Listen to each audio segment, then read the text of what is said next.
Think we're live again. Hello, we're live. I'm pretty sure. Out of practice. It's been a hot minute. Been a while. Yeah. Had a big holiday and everything. Welcome back. Thanks for joining us again and getting weird with it.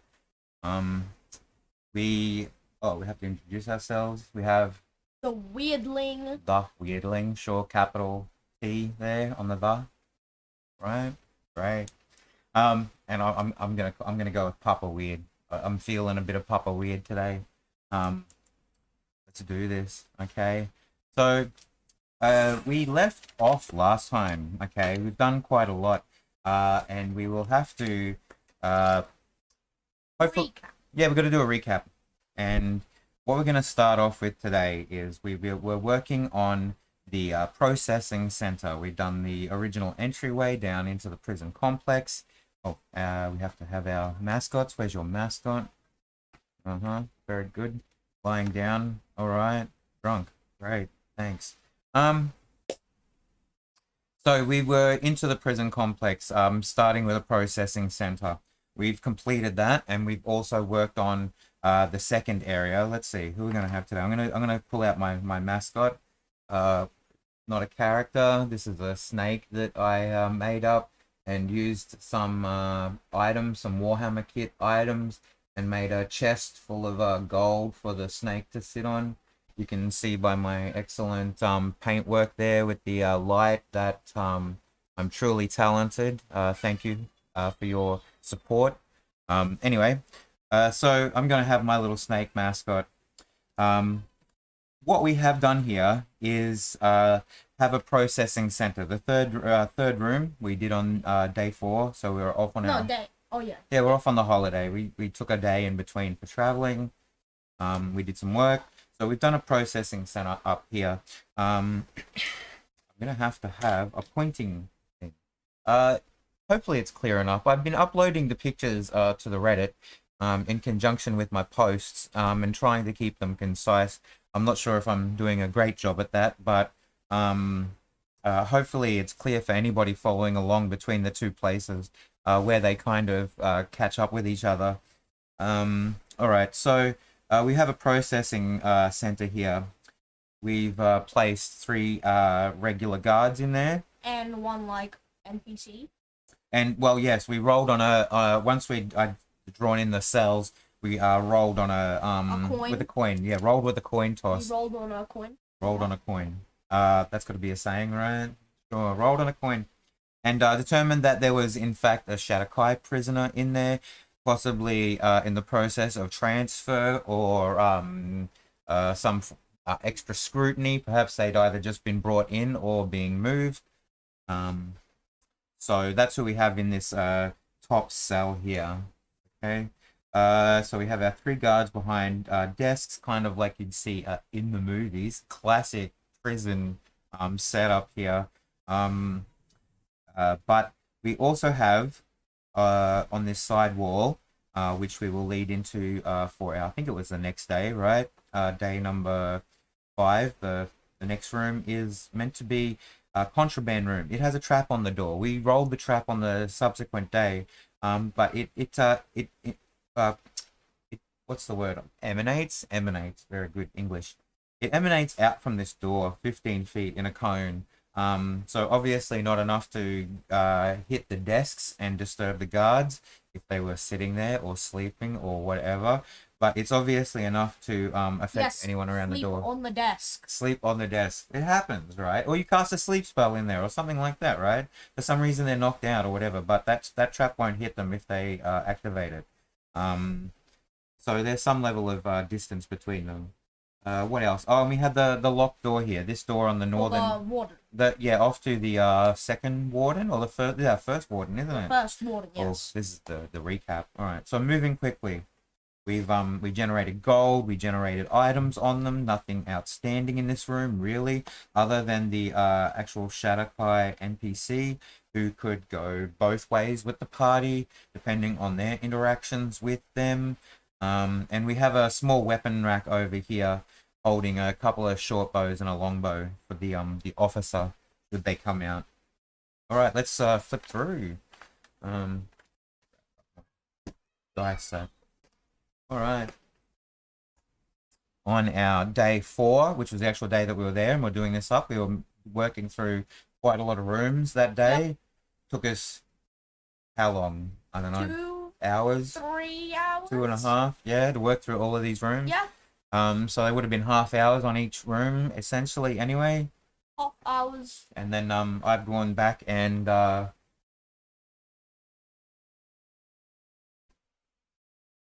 sorry. Oh, okay. We're just getting a little bit of feedback. Sorry for the pause. We're trying to work with the sound. It's a little bit sandy. I'm not quite sure what that means. Yeah. Maybe a bit grainy or something. Okay. Hopefully don't know. it's clear enough that you guys are getting this. I'm not exactly sure what a little bit sandy is. My wife isn't the skilled or actually sound engineer, but she's listening, which is good, I suppose. Maybe she's the only one in the chat. I haven't looked. Anyway, moving on. We had a contraband room, day 4, off of the processing room. This room actually was a little bit of fun to work with. Okay. What do we got in here? You can do the rundown. There's a magic great club, magic sickle, a short bow, a magic great sword, padded armor. Mm-hmm. Magic scale mail, Mm-hmm. breastplate, a magic shield that's cursed. Yes, we generated up the curse, which we've written down here. It's you have disadvantage on all rolls and. Well, okay, we'll explain the item. It's a rare item that has to be attuned to. It will attune itself because when you wear it, it is cursed to not be able to be removed unless you uncurse it. But it is a +2 shield. With its constant curse, it could be annoying enough not being able to remove it. But I think you're saying, it has disadvantage on all D20 rolls while you wear this. So good defensive value, but you are now stuck with being, well, at a disadvantage quite often in just about everything that you're going to do other than being hit. So well, we've written in here that it's where did I write it? Obviously dark, evil, cursed. This is the idea that in the 5e of D&D, that curses aren't explicit, but you should be clear in your descriptions of them, so that people, when they pick it up and they look at it, they don't instantly wear it, but if they are foolish or if they ignore any of the signs, they still will put it on, perhaps. All right. The shield is basically just covered in a purple fog. Okay, yeah, sure. Emanates a horrible purple fog. But we did not necessarily generate any of the attributes or statistics of a lot of these magical items on the day. This is something that maybe we'll get back to. Maybe I'll get back to.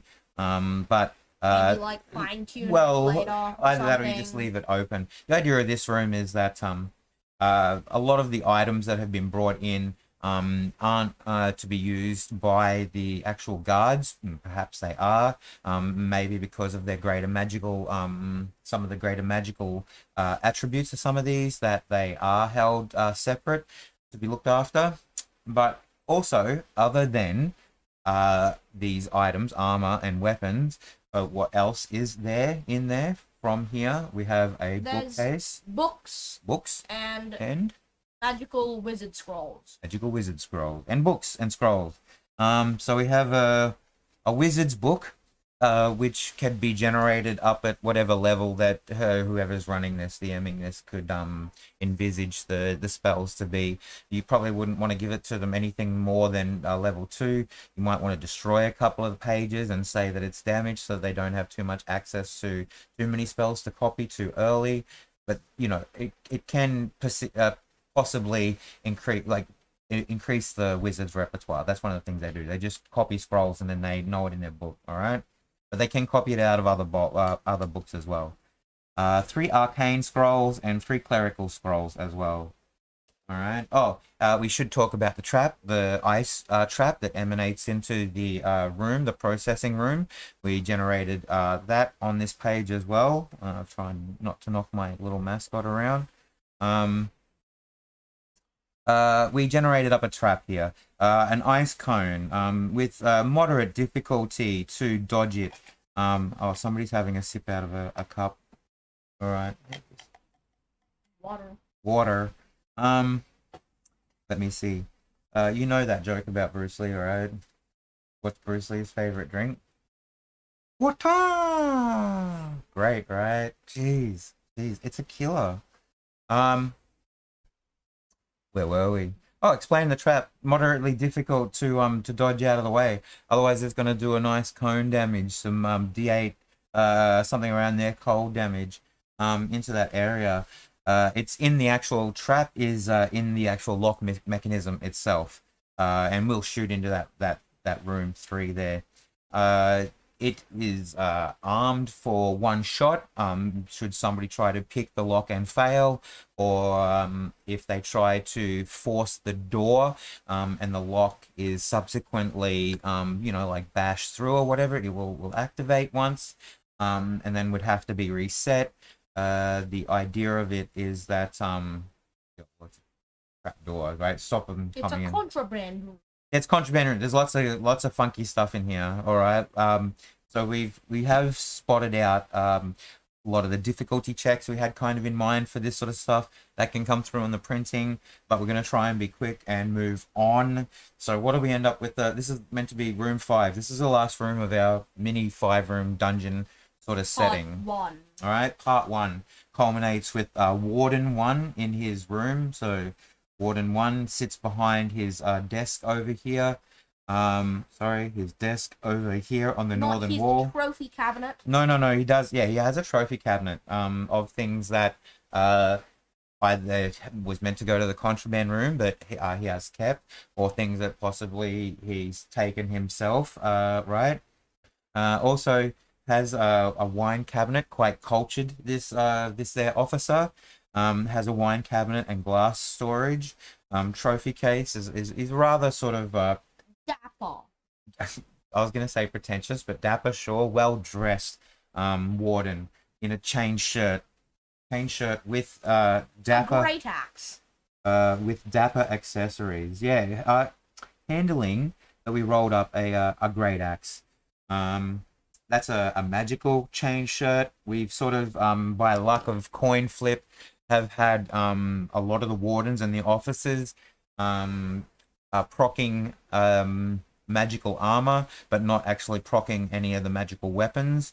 So it kind of made sense that on the day that we were sort of like rolling the weapons magical properties in the contraband room, it kind of I don't know, felt like balance that all the weapons and sort of spells and that sort of funky stuff goes into the locker room, while they sort of wear their own armor and have their simple weapons on them at any given time. Yeah.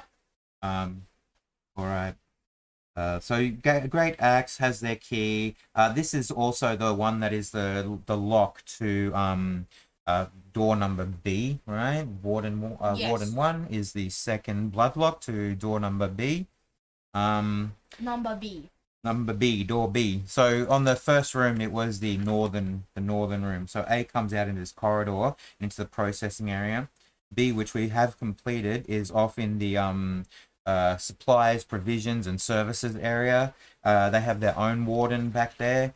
And where were we? So Warden 1. They have a nice office. They have a trophy case. They're wearing a magical chain shirt. They have a great axe. They also have a potion on them, and let me see. Oh, they have a trap on the case itself. On the trophy case, there was a trap which we generated up to be a death ray. That was the name for it in the generator. It does necrotic damage. 2d4. 2d4 nasty little necrotic damages if they try to bust the case open and they mess up with the lock, or they they are too harsh with the mechanism trying to bust it open to get in there. So they fire off a death ray. They have to dodge it on a quite a moderately difficult deck save. It can be spotted, obviously, within the lock.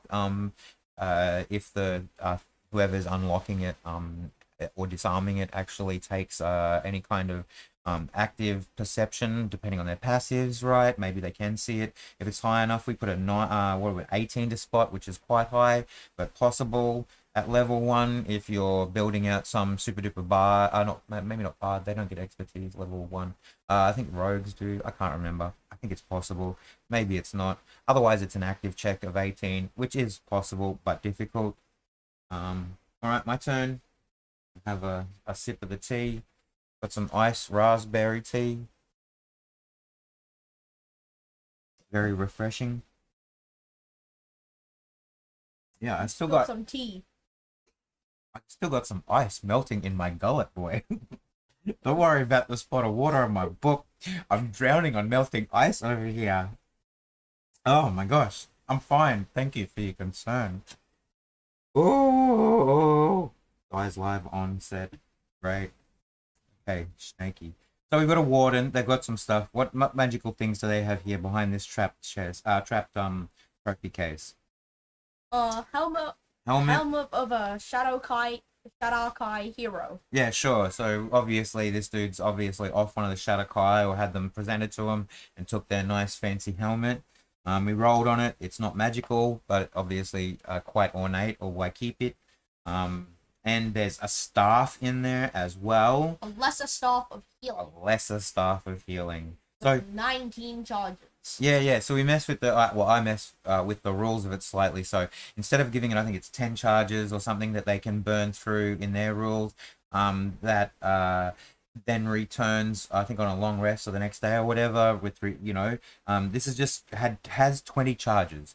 When the 20 charges are all gone, well, it's only got 19 left. All right, when the 19 charges that it has left are gone, it deteriorates and whatever, right? Dissolves away. Sure. It's made of pearl, so it goes into little pearl dust and floats away in the wind beautifully. All right. So that was that room. That's the entire area. I do have a picture to show you guys of the representation of this area. I tried to work with something to have a more clear image of what all of these rooms look like in concert with each other. I'm not sure. I think I did okay. I'm not an artist. I'm not a graphics designer, so we'll work around that. But let's go. So that's the first setting. Processing center with a contraband room and a couple of cells and a warden at the back who looks after this entire the first warden. I don't know what's his title. We'll come up with that, I suppose. I don't think they necessarily need a title. He's just the dude that looks after us. He's the most bureaucratic one, I suppose. If he's doing all the processing, he's obviously the one that has the most interest in the paperwork and seeing that like the job's done correctly, and probably one of those. Oh, you watch those movies and the sergeant comes out and he's not like the head of police, but he's like the head of this section and he's all angry, right? And he's like, yo, where's these prisoners going to? Mackenzie? I don't know why I use Mackenzie. You shouldn't be doing that again. You're always loose with the rules, right? Yeah, like one of those guys. Okay. Sure. I don't know what I'm talking about. This is why I don't write scripts for movies. All right, moving on. Okay. This here is going to be our second section. So we're going to try and move through it, obviously. This is what we did on day 8. So we came back to this after we had done the first leg of our travels. We got another opportunity to sit down but not do any recording. So we busted out this entire section. This also took a number of hours. 3-4 hours. Well, I don't know if it was that long. It was longer for me because I had to draw all of the more schematical actual representations. And I had trouble when this hallway that comes off of the original room after entering into it from the Bloodlock B door. This hallway ended up being quite long, having a lot of these service rooms off of it. So we should probably talk about what service rooms we have introduced here. I have to move this up the page here so we can see. Maybe move my dice bag off the side. All right. Maybe we move our little friends off the side as well. If I need a post-it, can you get me a post-it? Okay, I will get you a need a If you post-it? need a post-it, I will get you a post-it. All right, very good. Introduction to this area. Okay, so after you come through the Bloodlock B door here, this is the locked door here. You have we have a long hallway. The hallway extends past the privy. We have a latrines, a toilet section, a bathroom, whatever you'd like to call it. Little elves room. There's some new lore where there's dysentery running around. Well, that's not a that's Aloari lore, as in Lore. yeah, the lore of what's going on in the story. We'll talk about that a little bit more in a second. But it's not the lore to get dysentery, is it? That's LAW. You know the difference? Yes. Setting it out? Good. Yes. Edutainment, they call this. Edutainment is what we used to say in the 80s, and you gather around. Oh, that actually in the 80s and, well, mostly 90s and stuff, they started to introduce rap into their edutainment, and that was annoying. Anyway, moving on past my spotted memory. Yeah, we have a lavatory here. The toilets on the other side of it, we have a filing cabinet for paperwork. All right. So the idea is you come into this section here after the processing, and this is all the private services, and where the records are kept, and where the weapons for the prison are kept, and where the kitchen is kept. And the bathroom for all of the guards. So this is what we mean by the services section. And in the file section, there's one extremely large file that's like, I don't know, Oh yeah. 3 centimeters thick. Oh, we got a file on a half orc over here. We'll talk more about the half orc, I think, Later. in the this is going to be in the next episode. next episode. Okay, we're gonna get through this one first, and hopefully within the hour. Let's do it. Cha cha cha. All right. So we have a toilet. Okay. So we've talked a bit about the fact that yeah, we have a filing room over here with papers. It's only a small room, but depending on the interest of the player characters, they may or may not find out about the half orc that's further on. And we'll probably come back to this. If this is files and papers and we have other people to add, we'll kind of like keep adding to this as to kind of whose files might exist in here and the importance of them as a kind of soft reference point. Okay, so it's filing room, super interesting. The toilets. Very, very interesting. Yeah, the toilets. Okay, very interesting as well. When we, as you say, the new law that we were talking about when we were developing this area, we rolled up randomly the amount of people that would be in the bathroom, and it was like a D6 -2 or something.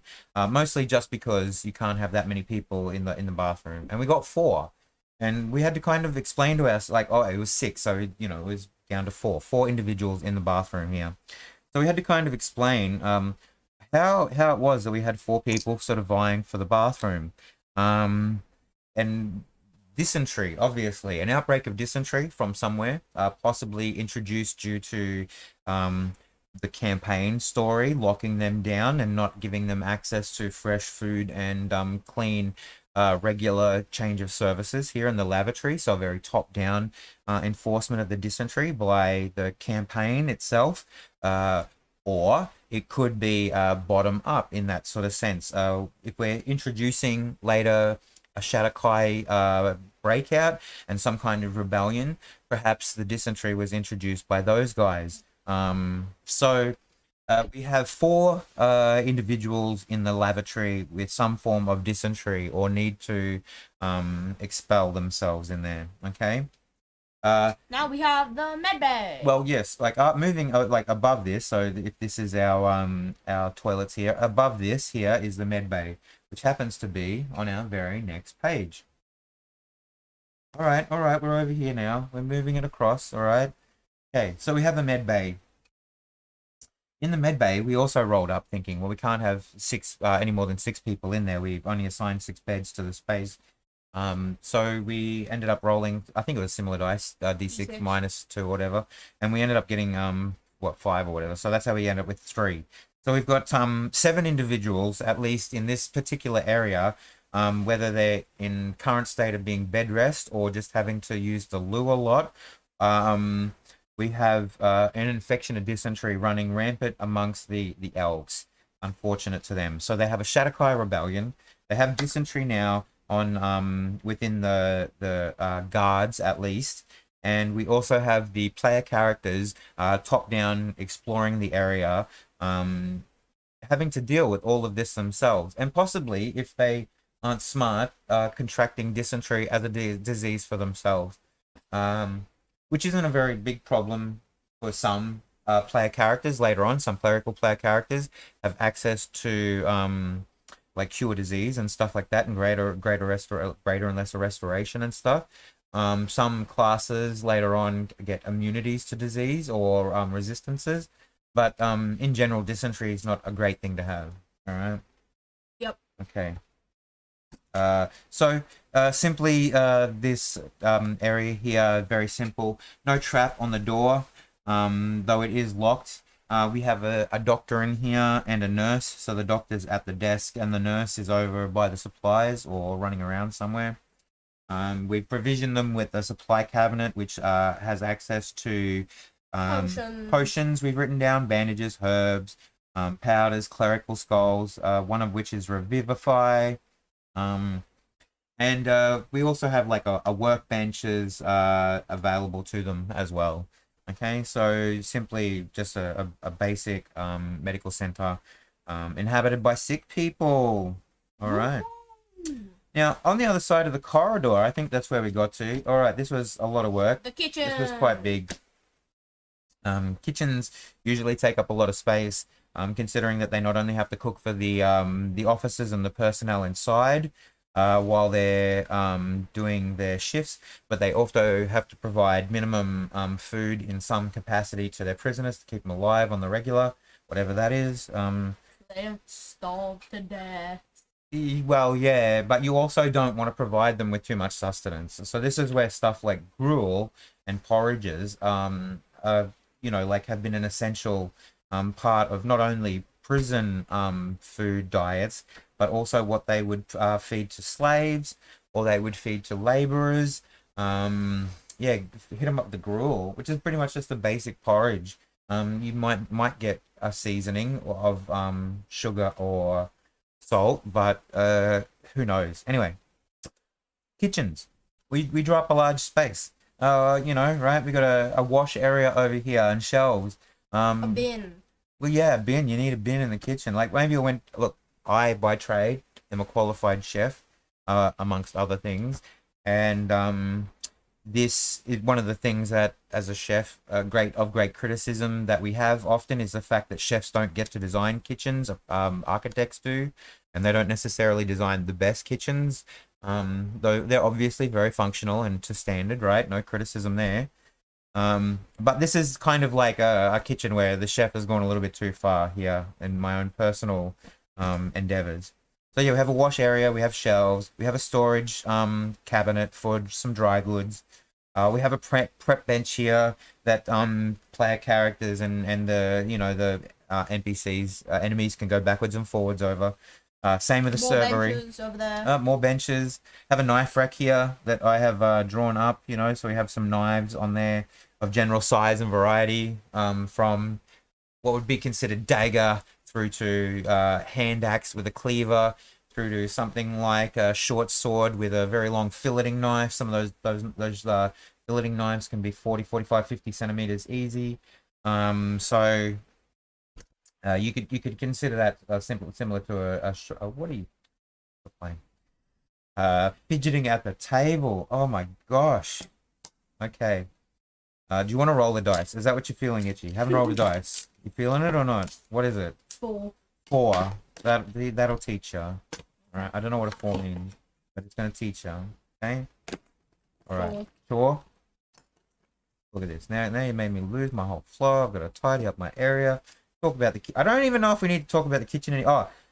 There's no guards in here. Obviously, it's a kitchen, but there's a head chef, like a sous chef. All right, we're getting real technical. There's the boss and the second boss of the kitchen, and then probably someone who's just like they're just cooks. All right, they're just elven cooks. Okay. Elvish Sure, sure. Some of them are more skilled than others. And then we have a pot washer over here, kitchen hand, dish rat, whatever you want to call them. Um, they pretty much what is level 0.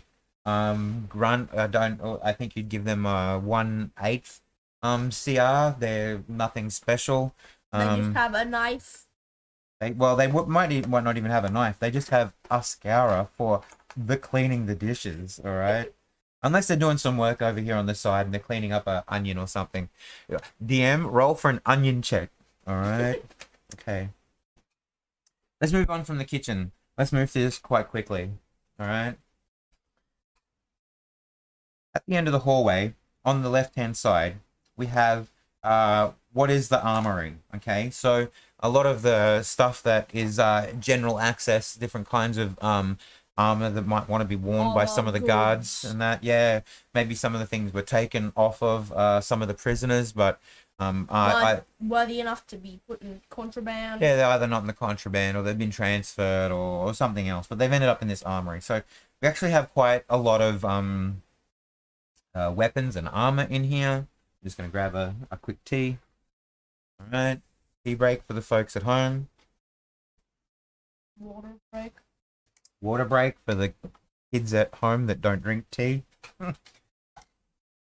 All right, moving on. An armory has where's the nice picture? We're not working off the rough picture. Let's come down.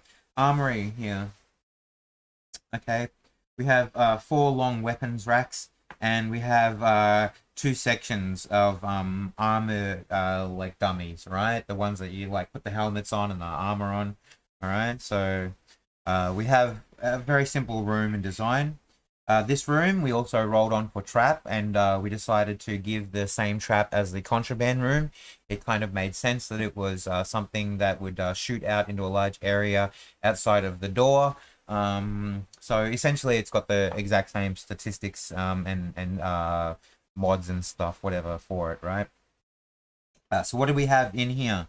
You can read it out. Give my voice a break. 4 daggers. Oh, where are we reading from? I'm reading from here. Where are you reading from? The weapons. Well, why not read from here and go left to right? I mean, are you Fine, I'll read Japanese? from This is the an armor anime, first. alright. Yeah. Do this. Left to right and go down, and then we'll go over to this section. 3 studded leather. Yes. 1 hide armor. Sure. 4 scale mail. Yes. 1 breastplate. Yes. 1 chain mail. Yes. 2 shields. 2 shields. Exciting. Alright. What do we have for the weapons? Right. 4 daggers. 4 daggers. 1 great club. Mm-hmm. 4 hand axes. That's 12 javelins. very good. That is a 2. Yeah, 12 javelins. 1 mace. Mm-hmm. 1 trident. Yes. 1 quarterstaff. Yes. 2 spears. 1 scimitar. 1 battle axe. 1 glaive. 1 rapier.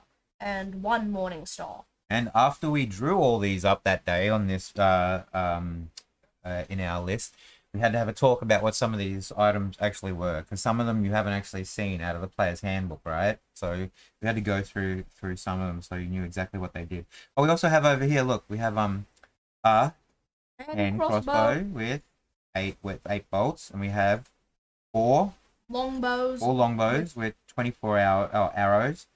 1 and short 1 short bow. Oh, and a net. A net. A net. Not Anita. A net. Do you get it? I need a net? No, shush. Don't you criticize me for my great humor. Alright. I'm known across the lands. Okay, we're moving on. We're nearly finished this area. Alright. So we've been trying to be quick. Hopefully it's made sense as we've been moving through it, and everybody's been able to keep up as we're going.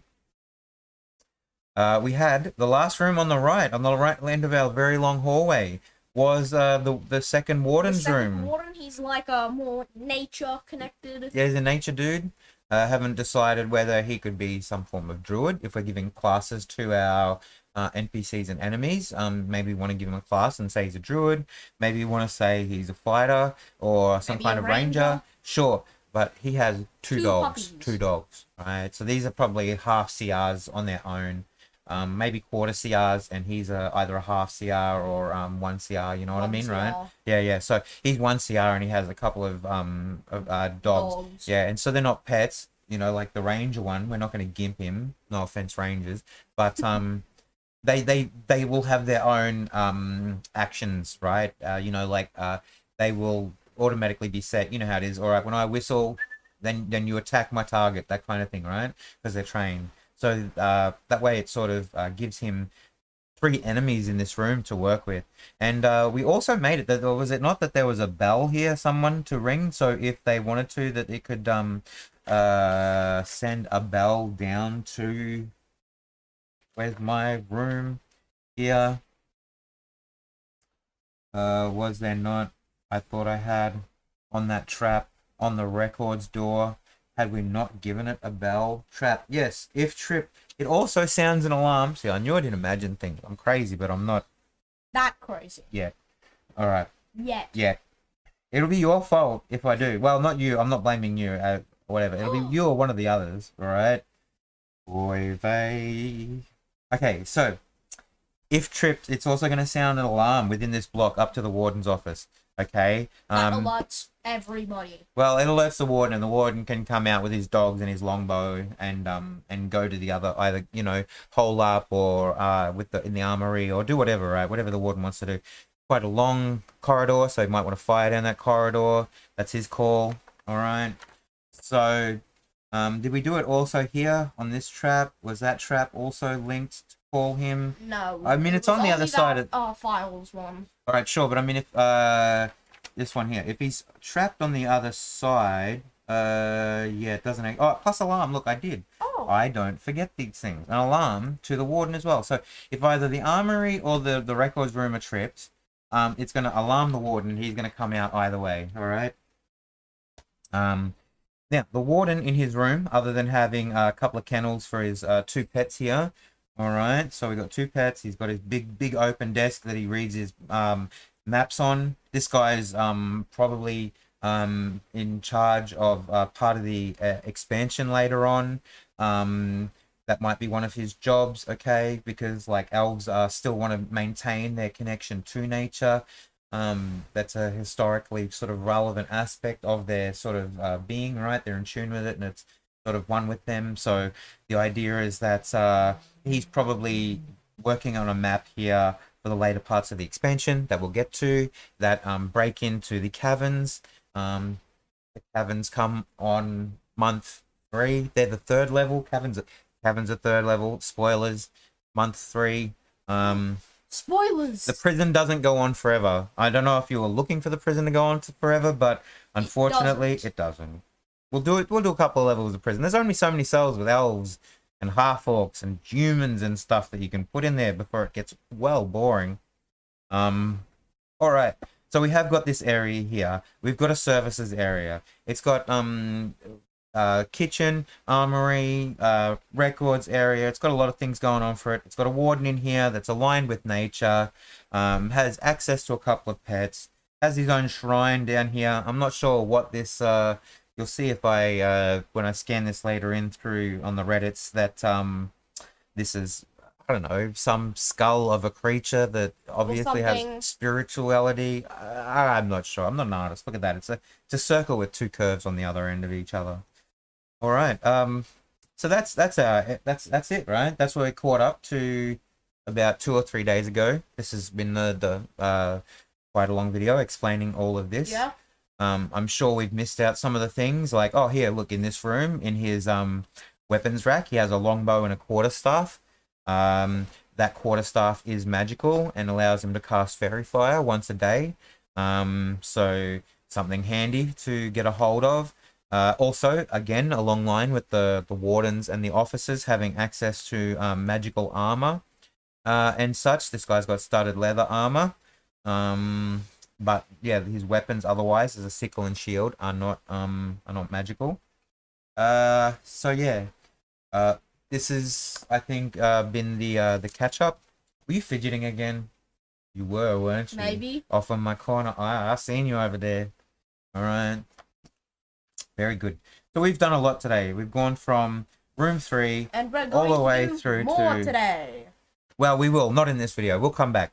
We'll explain what's going on here. You can see where we were working earlier to generate what we're going to be working with. And we have today's work to go on with here later on.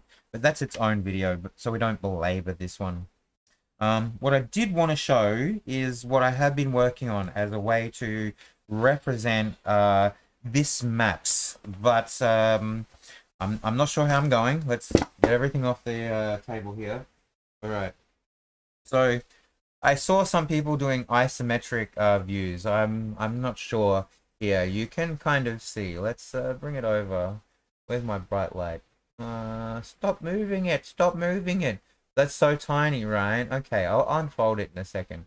But this is just sort of a brief overlook here. If I can hold it for a second, where you can see that we've done the bloodlock A door through to the first processing section. And you can see there where B is coming off of it into the services section. And you can see door C, where we've started to generate up the actual corridors and rooms, but we haven't yet gone through and actually drawn them all out. And I certainly haven't had a chance to add to this map. One of the things with it is it's actually quite difficult to do these isometric maps. So I don't know how many I'll go forward with, but I've at least managed to get up to where we're working with now.